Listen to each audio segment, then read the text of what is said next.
नमस्कार,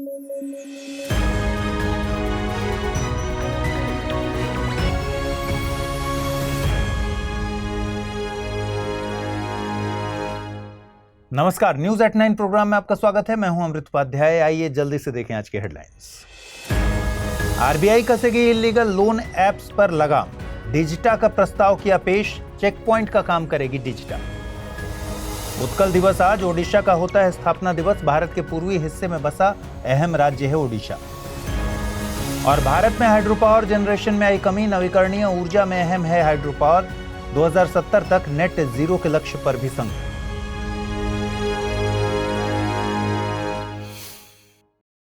आइए खबरों की शुरुआत करें।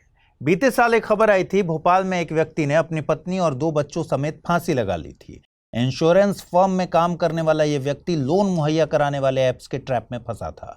ऐप्स के एजेंट अपना पैसा वसूलने के लिए इस शख्स को महीनों से परेशान कर रहे थे। इस तरह की ये कोई इकलौती खबर नहीं है। ऐप से लोन लेने के बाद होने वाले हरासमेंट की कई खबरें मीडिया में लगातार बनी रहती हैं। आप जानते हैं ऐसी भयावह खबरों के बावजूद लोग इन ऐप्स को क्यों चुनते हैं। ये ऐप्स बैंक की तुलना में बहुत कम डॉक्यूमेंटेशन मांगते हैं। कुछ क्लिक्स के साथ कुछ ही मिनट में पैसा अकाउंट में आ जाता है। ये ऐप्स कोविड के दौरान मशरूम की तरह बढ़े हैं। दरअसल कोविड के वक्त बहुत सारे बिजनेस बिल्कुल ठप पड़ गए थे और लोग घरों में बैठ गए थे। लेकिन बिना पैसे के तो बेसिक जरूरतें भी पूरी नहीं होती। बेहद जरूरत के वक्त तो लोग इन ऐप्स की इंटरेस्ट रेट पर ध्यान नहीं देते। सिर्फ तात्कालिक जरूरतें पूरा करने के चक्कर में लोग ये सोचते ही नहीं कि भविष्य में अंजाम क्या होगा। अब लोग भले ही ना सोचें, शासन प्रशासन का तो काम है कि लोगों के जीवन को आसान बनाए। इलीगल लोन ऐप्स की चुनौती से निपटने के लिए आरबीआई ने एक प्रस्ताव पेश किया है। आरबीआई डिजिटा के जरिए इन ऐप पर लगाम कसने के बारे में सोच रही है। डिजिटा यानी डिजिटल इंडिया ट्रस्ट एजेंसी के जरिए आरबीआई इलीगल ऐप्स के प्रसार को रोकने का काम करेगी। इस एजेंसी का मकसद इन डिजिटल लैंडिंग ऐप्स को वेरीफाई करना है। जिन ऐप्स को डिजिटा से वेरीफाइड मार्क नहीं मिलेगा उन्हें अनऑथराइज माना जाएगा।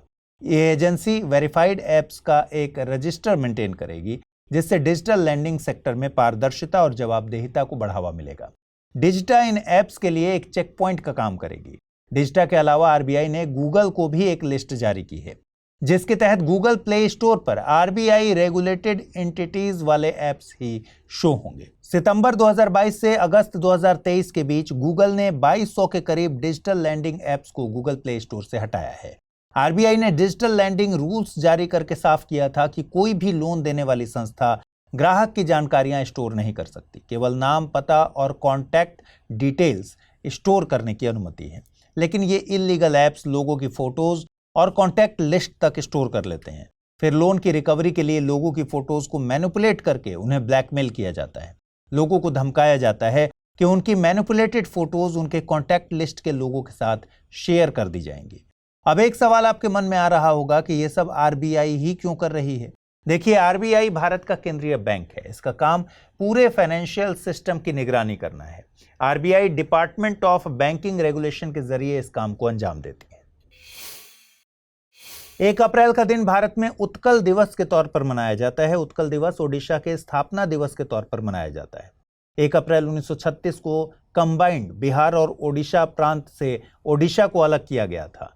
ऐतिहासिक तौर पर इस क्षेत्र को उत्कल और कलिंग के नाम से जानते थे। ब्रिटिशर्स के टाइम पर मिस स्पेलिंग के चलते इसे ओडिशा कहा जाने लगा, लेकिन इस मिस स्पेल्ड वर्ड से ओडिशा के लोगों को शिकायत थी। इसके चलते संसद ने एक एक्ट के जरिए उड़ीसा को बदलकर ओडिशा कर दिया 2011 में। राज्य की आधिकारिक भाषा ओडिया में राज्य के नाम का यही उच्चारण है। लोगों की माने तो ये केवल नाम का बदलाव भर नहीं है, उनके लिए ये बदलाव अपनी भाषा और संस्कृति को सहेजना है। ओडिशा के स्थापना दिवस के मौके पर हम जानेंगे भारत के पूर्वी हिस्से में बसे इस राज्य के बारे में कुछ बेहद अहम जानकारियां। सबसे पहले जानते हैं ओडिशा की ज्योग्राफी के बारे में। भारत के पूर्वी तट पर बसा ओडिशा अपनी सीमा पश्चिम बंगाल, झारखंड, छत्तीसगढ़ और आंध्र प्रदेश से साझा करता है। इसके पूर्व में बंगाल की खाड़ी है। इसके चलते ओडिशा की तटरेखा तकरीबन 450 किलोमीटर लंबी है। ओडिशा के कोस्टल प्लेन्स को हेक्सा डेल्टाइक रीजन या फिर गिफ्ट ऑफ 6 रिवर्स कहा जाता है। ओडिशा की प्रमुख नदियों में वैतरणी, ब्राह्मणी, महानदी, सुवर्णरेखा और ऋषिकुल्या शामिल हैं। महानदी पर बना हीराकुंड डैम इंजीनियरिंग का नायाब नमूना है। ये दुनिया के सबसे लंबे अर्दन डैम में से एक है। इस डैम पर महात्मा गांधी को ट्रिब्यूट देने के लिए गांधी मीनार बनाया गया है। ओडिशा में स्थित चिल्का लेक एशिया की सबसे बड़ी इनलैंड सॉल्ट वाटर लगून है। ये दया नदी के मुहाने पर है। चिल्का लेक रामसर कन्वेंशन के तहत भारत से दर्ज अंतर्राष्ट्रीय महत्व की पहली आर्द्र भूमि थी। ओडिशा के 72% हिस्से पर प्री कैम्ब्रियन रॉक्स पाई जाती हैं। इन रॉक्स में ओडिशा के अधिकांश खनिज हैं। ओडिशा में बॉक्साइट, आयरन, मैग्नीज, क्रोमाइट और तांबा सरीखे मिनरल्स पाए जाते हैं। 2021-22 के आंकड़ों के मुताबिक भारत के खनिज उत्पादन में ओडिशा की हिस्सेदारी 44.11% की है। ओडिशा की सरकार हॉकी के खेल को बढ़ावा देने के लिए जानी जाती है। ओडिशा के राउरकेला में भारत का सबसे बड़ा हॉकी स्टेडियम है। इसे Birsa Munda international hockey stadium के नाम से जानते हैं। पुरी जिले में स्थित कोणार्क सूर्य मंदिर को यूनेस्को के विश्व विरासत स्थल का दर्जा हासिल है। कलिंग वास्तुकला के सबसे बेहतरीन नमूनों में से यह एक है। मंदिर को इस तरह से डिजाइन किया गया है कि सूर्य की पहली किरण सीधे भगवान की मूर्ति पर पड़े। आपको पता है, भारत के वर्तमान राष्ट्रपति द्रौपदी मुर्मू ओडिशा राज्य से ही हैं। वे भारत की आदिवासी समुदाय से आने वाली पहली राष्ट्रपति हैं। अब आप बताइए कि राष्ट्रपति द्रौपदी मुर्मू किस जनजातीय समुदाय से ताल्लुक रखती हैं?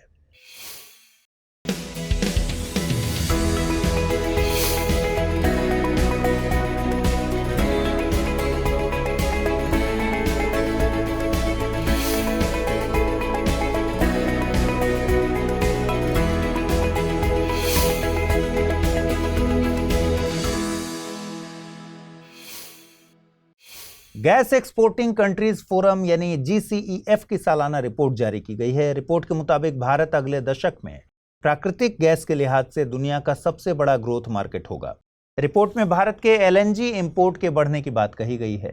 अनुमान के मुताबिक भारत में LNG का आयात 2030 तक 39 मिलियन टन, 2040 तक 80 मिलियन टन और 2050 तक 105 मिलियन टन तक पहुंचने की संभावना है। इसके अलावा अनुमान लगाया जा रहा है कि 2050 तक भारत अपनी रीगैसिफिकेशन कैपेसिटी को 75 मिलियन टन पर एनम तक बढ़ाकर 115 मिलियन टन तक पहुंचा सकता है। अब सवाल है कि ये रीगैसिफिकेशन क्या है? दरअसल रीगैसिफिकेशन में LNG यानी लिक्विफाइड नेचुरल गैस को प्राकृतिक गैस में बदला जाता है। दुनिया के देशों में रीगैसिफिकेशन की कैपेसिटी सबसे ज्यादा जापान के पास है। अब एक और सवाल उठ सकता है कि रीगैसिफिकेशन की जरूरत ही क्या है? रीगैसिफिकेशन एनर्जी मार्केट के लिए एक बेहद जरूरी प्रोसेस है। देखिए, दुनिया के हर देश के पास नेचुरल गैस के रिजर्व नहीं है, तो वो इसके आयात पर निर्भर करते हैं और ट्रांसपोर्टेशन के लिए LNG सुटेबल होती है। फिर रीगैसिफिकेशन के जरिए नेचुरल गैस को यूजर्स तक पहुंचाया जाता है। अब यहाँ पर दो वर्ड्स हैं जिनका मतलब हमें पता होना चाहिए। पहला है नेचुरल गैस। नेचुरल गैस यानी प्राकृतिक गैस ऊर्जा का ऐसा स्रोत है जो जीवाश्मों से हासिल होता है। प्राकृतिक गैस का मेन कंपोनेंट होता है मीथेन। जीवाश्म क्या है? लंबे वक्त तक जब एनिमल्स और प्लांट्स के रिमेन्स यानी बचे हुए अवशेष पृथ्वी और महासागरों की सतह में दबे रहते हैं, तो लंबे वक्त तक जब ये दबाव और ताप सहते हैं, उसके बाद ये जीवाश्म ईंधनों में तब्दील हो जाते हैं। इन्हीं जीवाश्म ईंधनों को पेट्रोलियम और प्राकृतिक गैस कहा जाता है। जीवाश्म ईंधन बनने में बहुत समय लगता है, मिलियंस ऑफ ईयर्स लगते हैं। दूसरा वर्ड है LNG यानी लिक्विफाइड नेचुरल गैस। LNG से मतलब क्या है? LNG से मतलब है जब प्राकृतिक गैस को शिपिंग और स्टोरेज के मकसद से 162 डिग्री सेल्सियस पर तरल अवस्था में तब्दील कर दिया जाए। लिक्विड स्टेट में नेचुरल गैस का आयतन अपने गैसियस फॉर्म की तुलना में 600 गुना कम हो जाता है। अब भू राजनीति के पॉइंट से एक और बात समझिए कि रीगैसिफिकेशन इसलिए भी जरूरी है कि मान लीजिए कोई देश अपनी गैस सप्लाई के लिए रूस या यूक्रेन पर निर्भर करता है। अब युद्ध या राजनीतिक समीकरण बदले तो पाइपलाइन को बंद किया जा सकता है या नुकसान भी पहुंचाया जा सकता है, जैसा कि नॉर्ड स्ट्रीम गैस पाइपलाइन के साथ हुआ।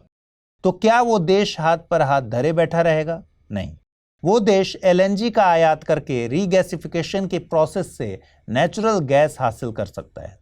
इसलिए भारत समेत दुनिया के ज्यादातर देश अपनी रीगैसिफिकेशन की कैपेसिटी को बढ़ा रहे हैं।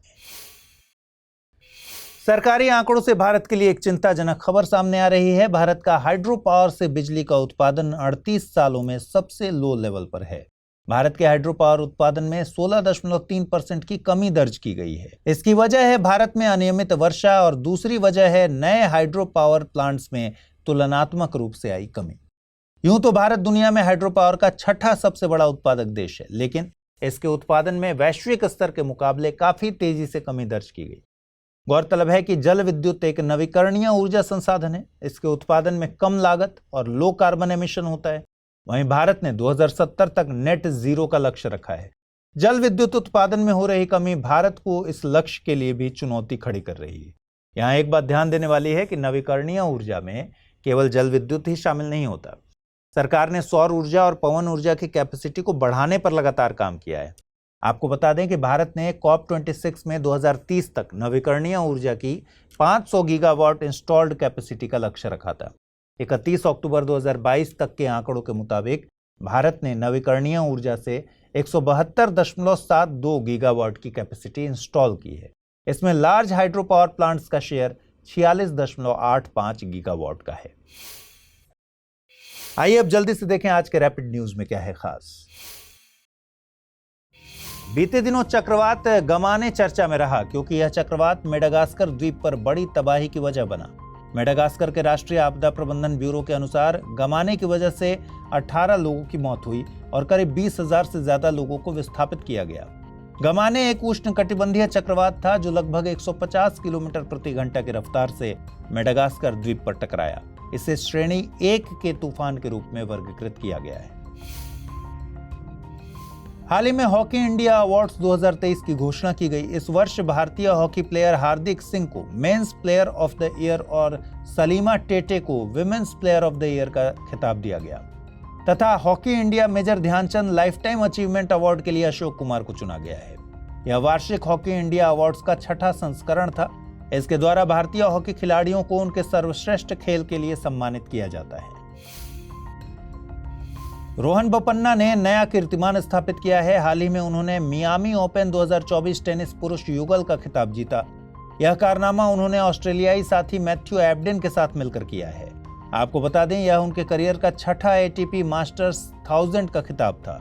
इस खिताब को जीतने के साथ ही उन्होंने अपने ही रिकॉर्ड को तोड़ दिया और इस खिताब को जीतने वाले सबसे उम्रदराज खिलाड़ी बन गए। भारत का जेम यानी गवर्नमेंट ई मार्केट पोर्टल सार्वजनिक खरीद के लिए विश्व का तीसरा सबसे बड़ा ई-कॉमर्स प्लेटफॉर्म बन गया है। जेम का स्थान कोरिया के ई प्रोक्योरमेंट सिस्टम और सिंगापुर के जी-बिज के बाद आता है। इस पोर्टल को 2016 में लॉन्च किया गया था तथा 2018-19 में जेम के माध्यम से 17,445 करोड़ रुपए का लेन देन हुआ, जो बढ़कर इस वित्तीय वर्ष में 4 लाख करोड़ रुपए से अधिक दर्ज किया गया। यदि हम जेम की बात करें तो यह सरकारी विभागों और संगठनों द्वारा वस्तुओं और सेवाओं की खरीद के लिए मंच प्रदान करता है। इसे वाणिज्य और उद्योग मंत्रालय के द्वारा शुरू किया गया था। बीते दिनों कोंडा रेड्डी जनजाति अपनी ट्रेडिशनल नॉलेज को लेकर चर्चा में रही। यह जनजाति भारतीय लॉरेल यानी टर्मिनलिया टोमेंटोसा पेड़ को खास मानती है। यह पेड़ सर्दी के दिनों में अपने तने में पानी को स्टोर करता है और गर्मी के दिनों में पानी की कमी होने पर इसका इस्तेमाल करता है। यह जनजाति भी गर्मी के दिनों में जल संकट से बचने के लिए इसी पेड़ का पानी का इस्तेमाल करती है। अगर कोंडा रेड्डी जनजाति की बात करें तो यह एक विशेष रूप से कमजोर जनजातीय समूह है यानी PVTG है। यह गोदावरी नदी के तटों पर तथा आंध्र प्रदेश के गोदावरी और खम्मम जिलों के पहाड़ी वन क्षेत्रों में निवास करते हैं। हाल ही में रोमानिया और बुल्गारिया यूरोप के ID check free travel zone में शामिल हुए। यह यूरोपीय संघ के साथ दोनों देशों के एकीकरण का एक नया कदम है। हालांकि ऑस्ट्रिया के विरोध के कारण लैंड बॉर्डर पर जांच जारी रहेगी, जिससे अवैध प्रवासन को रोका जा सके। यहाँ ID check free travel zone को यूरोप में शेंगन क्षेत्र के रूप में जाना जाता है। इस क्षेत्र के भीतर राष्ट्रीय सीमा नियंत्रण को समाप्त कर दिया जाता है ताकि बिना वीजा या अन्य यात्रा दस्तावेजों के व्यक्ति कानूनी रूप से शेंगन क्षेत्र के भीतर एक देश से दूसरे देश की यात्रा कर सकें। इसकी शुरुआत 1985 में शेंगन समझौते से हुई थी, जो 5 यूरोपीय देशों के बीच हुआ था। वर्तमान में 27 देश इस समझौते का हिस्सा हैं। भारत के नेतृत्व वाले ग्रुप ऑफ फ्रेंड्स समूह की दूसरी बैठक हाल ही में आयोजित हुई। इस बैठक में भारत ने UN पीस कीपर्स के विरुद्ध अपराधों को रिकॉर्ड करने के लिए एक नया डेटाबेस लॉन्च किया। यह डेटाबेस सदस्य देशों को UN पीस कीपर्स के विरुद्ध दुर्भावनापूर्ण अपराधों के मामलों की निगरानी करने और उनका समाधान करने में सहायता करेगा। यदि हम ग्रुप ऑफ फ्रेंड्स की बात करें तो इसे संयुक्त राष्ट्र सुरक्षा परिषद में 2022 में लॉन्च किया गया था। इसमें 40 सदस्य देश शामिल हैं और भारत, बांग्लादेश, मिस्र, फ्रांस, मोरक्को और नेपाल इसके सह अध्यक्ष हैं। 3 दिवसीय नेपाल भारत अंतर्राष्ट्रीय संस्कृत सम्मेलन का हाल ही में आयोजन हुआ। यह सम्मेलन नेपाल की राजधानी में संपन्न हुआ। इस सम्मेलन का मुख्य उद्देश्य नेपाल भारत संबंधों को मजबूत करना और नेपाल तथा भारत में संस्कृत की शिक्षा को बढ़ावा देना था। इस सम्मेलन में भारत और नेपाल ने संस्कृत अनुसंधान और शिक्षा को बढ़ावा देने पर सहमति व्यक्त की और 5 सूत्रीय प्रस्ताव को अपनाया। प्रस्ताव में संस्कृत भाषा में अनुसंधान और शिक्षा को बढ़ावा देने के लिए उठाए जाने वाले कदमों की आउटलाइन प्रस्तुत की गई। आइए जल्दी से देखें आज के बुलेटिन पर आधारित क्या प्रश्न बन सकते हैं। पहला सवाल है, सूर्य की पहली किरण मंदिर के देवता तक पहुंचती है। मंदिर कलिंग स्थापत्य का अद्भुत नमूना है। मंदिर को यूनेस्को विश्व विरासत स्थल का दर्जा हासिल है। उपर्युक्त पद किस मंदिर को निरूपित करता है? मोढेरा का सूर्य मंदिर, विवस्वान मंदिर ग्वालियर, कोणार्क मंदिर या फिर जगन्नाथ मंदिर। अगला प्रश्न है, Birsa Munda international hockey stadium कहां पर स्थित है? पश्चिम बंगाल, मध्य प्रदेश, झारखंड या फिर ओडिशा। आइए अब जल्दी से देखें पिछले बुलेटिन मैंने आपसे क्या सवाल पूछे थे, उनके सही जवाब क्या है। पहला प्रश्न था, दक्षिण भारत का कुट्टनाड क्षेत्र से संबंधित निम्नलिखित कथनों पर विचार कीजिए। कुट्टनाड क्षेत्र में समुद्र तल से लगभग 1.2 से 3 मीटर नीचे खेती की जाती है। खाद्य और कृषि संगठन ने 2013 में कुट्टनाड कृषि प्रणाली को विश्व स्तर पर महत्वपूर्ण कृषि विरासत प्रणाली घोषित किया है। उपरोक्त कथनों के आधार पर सही विकल्प का चयन करना था। केवल एक सही है, केवल 2 सही है, दोनों कथन सही हैं या फिर दोनों कथन गलत हैं। सही जवाब है विकल्प सी, यानी दोनों कथन सही हैं। अगला प्रश्न मैंने पूछा था, हाल ही में फूड वेस्ट इंडेक्स 2024 जारी किया गया। यह इंडेक्स किस संस्था द्वारा जारी किया गया है? संयुक्त राष्ट्र पर्यावरणीय कार्यक्रम, इंस्टीट्यूट ऑफ ह्यूमन डेवलपमेंट, खाद्य और कृषि संगठन या फिर इनमें से कोई नहीं। सही जवाब है ऑप्शन ए, संयुक्त राष्ट्र पर्यावरण कार्यक्रम। तो आज इस बुलेटिन में इतना ही। कल रात 9 बजे आपसे मुलाकात होगी। इस बुलेटिन को जल्दी से लाइक कीजिए, अपना ख्याल रखिए, ठीक से पढ़ाई कीजिए। अगर आप इस बुलेटिन की पीडीएफ भी चाहते हैं तो अमृत उपाध्याय 007 टेलीग्राम चैनल है जिस पर इसकी पीडीएफ रोजाना मिलती है। और आज पूछे गए सवालों का जवाब भी आपको कमेंट बॉक्स में देना है। साथ ही अपने दोस्तों के साथ इस बुलेटिन को शेयर भी करना है। नमस्कार।